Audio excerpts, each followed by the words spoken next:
तानिया की बहुत याद आ रही है। उसकी आवाज़ सुनने को बहुत दिल चाह रहा है। हाँ तो तुम उसे फोन कर लो। अम्मा, दानिया का कोई पर्सनल नंबर ही नहीं है। उसको खुद भी फ़ोन का शौक नहीं और ना ही उसके ससुराल वालों को कोई तौफीक हुई कि उसको फ़ोन दिला दें। कैसी बातें कर रही हो बेटा, आजकल तो 10 साल के बच्चे के पास फोन है अपना और पर्सनल नंबर है। कह तो आप ठीक रही हैं, लेकिन हमारी दानी भी तो ऐसी है ना।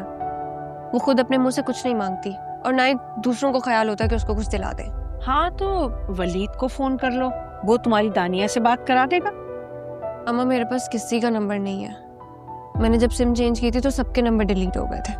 कैसी बातें कर रही हो बेटा, नंबर डिलीट करने से कोई रिश्ते डिलीट थोड़ी होते हैं, और वो भी खून के रिश्ते, कभी नहीं। आप ठीक कह रही हैं, लेकिन मैं क्या करूँ अब? कैसे बात करूँ उससे? मेरा दिल बहुत बेचैन हो रहा है उससे बात करने के लिए। अच्छा फिर ऐसा करो कि अरबाज को आने दो, उसके पास ना सारे नंबर भी होते हैं और उसे नाम भी याद होते हैं, ठीक है ना? हाँ, याद नहीं रहता तो लोगों के बुरे रवैये और मुनाफिक चेहरे, बस। ये तो है। अस्सलाम वालेकुम। वालेकुम अस्सलाम। क्या बातें हो रही हैं? मेरी बुराइयां तो नहीं कर रहे आप दोनों? बुराइयां तो नहीं कर रहे, हाँ तारीफ जरूर कर रहे हैं तुम्हारी। जी, और वैसे बेबुराई करने के लिए दूसरे लोग मौजूद हैं ना, तो हम क्यों करें? अच्छा ये बताओ कि सारे पार्सल दे आए? जी अम्मा, सब पार्सल पहुंचा दिए। बस एक बर्थडे पार्टी है, उसका पार्सल पहुंचाना है। सोनिया तुम मेरे साथ चलो, अपनी दोस्त से भी मिल लेना और उससे पेमेंट भी ले लेंगे। ठीक है, लेकिन उससे पहले मुझे आप अपना फ़ोन दें, मुझे तानिया को कॉल करनी है। बल्कि मैं अपनी सिम डाल लेती हूँ, कॉल करके दोबारा निकाल लूँगी। मैं मिला देता हूँ फ़ोन, मैं इधर से कर लेता हूँ।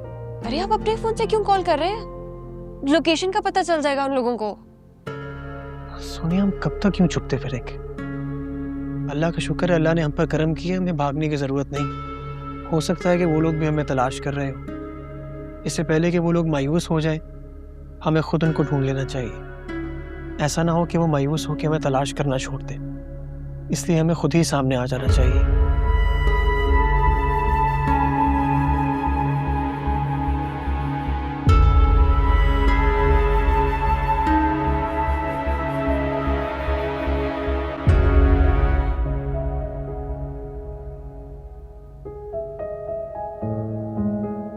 पानी पियो न्याज हुसैन। न्याज हुसैन, आखिर हुआ क्या है, बताते क्यों नहीं हो?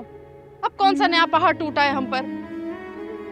यूं ही मुंह बंद कर रोते रहोगे या कुछ कहोगे भी? मेरी बेटी, मेरी प्यारी बेटी, नंद भावच की जिद और अना की नजर चढ़ गई। मेरी बच्ची मर रही है सादिया, तुमने उसे अपने असूलों पर कुर्बान कर दिया। नहीं, मैंने कुछ नहीं किया, कुछ नहीं किया मैंने। मैं माँ हूँ, मैं कैसे अपनी औलाद का बुरा कर सकती हूँ? दुश्मन थोड़ी हूँ उनकी। तुम बुरा कर चुकी हो और बहुत बुरा कर चुकी हो, लेकिन अफसोस तो इस बात का है कि तुम्हें एहसास ही नहीं। अब भी यही कह जा रही हो मैंने क्या किया। हर बात का इल्जाम मुझ पे क्यों धरते हो? क्योंकि हर बात का सिरा तुम तक ही जाता है। इतनी बुरी हूँ तो छोड़ क्यों नहीं देते तुम सब लोग मुझे? सुखी हो जाओगे अपनी जिंदगी से निकाल के। बहुत अफसोस की बात है, अभी भी तुम अपनी जात तक ही महदूद हो। अल्लाह ही हाफिज है तुम्हारा। मैं जा रहा हूं अपने बच्चों के पास, तुम यहां बैठकर अपनी जात का तवाफ करती रहो।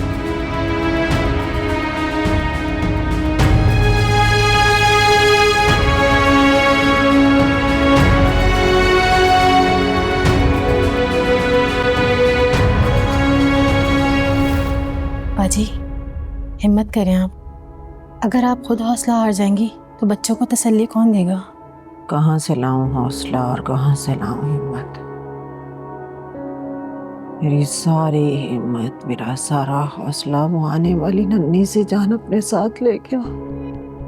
क्या करूं ऐसा कि सब कुछ पहले जैसा हो जाए? सब कुछ पहले जैसा तो नहीं हो सकता बाजी, लेकिन थोड़ा वक्त लगेगा। उसके लिए आपको खुद मजबूत बनना पड़ेगा। बाजी जी, वलीद बाबा भी बहुत परेशान है और वो अपने कमरे में। वलीद, मेरा बच्चा। यार कुछ तो बताओ ना, कुछ तो कहा होगा, कोई गुड न्यूज। मतलब तुम्हें कुछ अलग सा फील हो रहा है, कोई तब्दीली, कुछ फीलिंग्स ऐसी? अब वो आएंगे ना, आप उनसे पूछ लेना, अभी मुझे कुछ भी नहीं पता।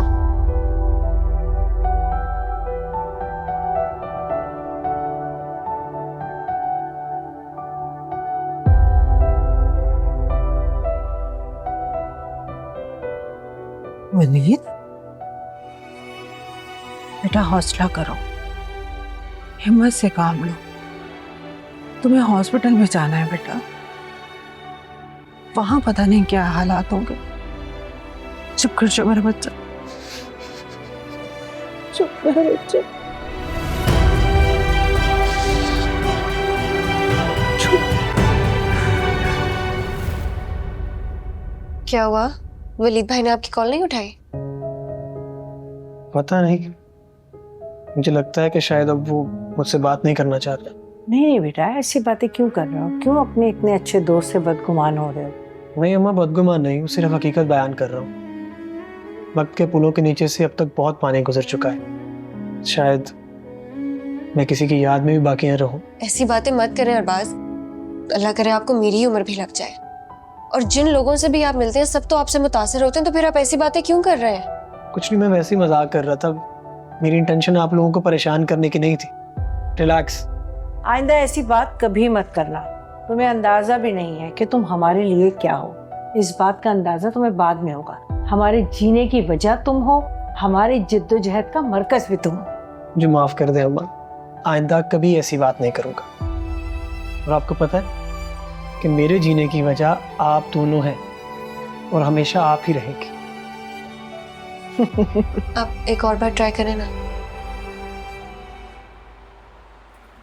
मुराद, मामू जान, क्या हुआ मेरी बेटी को? क्या हुआ है दानिया को?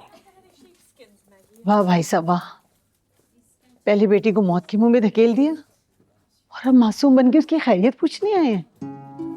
खाला, ये आप क्या कह रही हैं बहन? ठीक कह रही हूँ मैं। कैसे मामू हैं आप?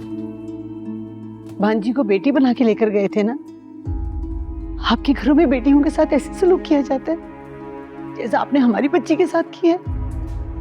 आपने तो बाप बनने के बहुत दावे किए थे और आंखें बंद करके मेरी बच्ची के साथ जुल्म होता देखते रहे आप। क्यों? मैं पूछ रही हूँ क्यों? खाला, खुदा के लिए चुप हो जाएं। ये मौका नहीं है ऐसी बातें करने का। क्यों ना करूं? इन बच्चों के साथ भले मेरा खून का रिश्ता ना हो, लेकिन मोहब्बत और खुलूस का रिश्ता है। इन बच्चों ने हमेशा मुझे अपनी माँ की जगह दी है और मैंने भी अपनी बेटी की कमी इन दोनों बच्चियों में ही पूरी की है। मैं इनके साथ किसी सूरत भी ज्यादती बर्दाश्त नहीं करूंगी, चाहे सादिया हो या उसका भाई। खुदा का वास्ता है खाला, बस कर दे। मैं आपके जज्बात समझता हूँ, पर बचपन से अम्मी अबू के अलावा मैंने आपको अपने साथ पाया, लेकिन आप क्यों नहीं समझ रही? इस वक्त हमें दानिया के लिए सिर्फ दुआ करनी है, इस तरह की बातें नहीं। तो अगर आप वाकई दानिया से मोहब्बत करती हैं तो प्लीज उसके लिए दुआ करें। हम सब मिल के उसके लिए दुआ करें। मामू जान आप आए, बैठे, मैं आपको बताता हूँ क्या हुआ। प्लीज आइए।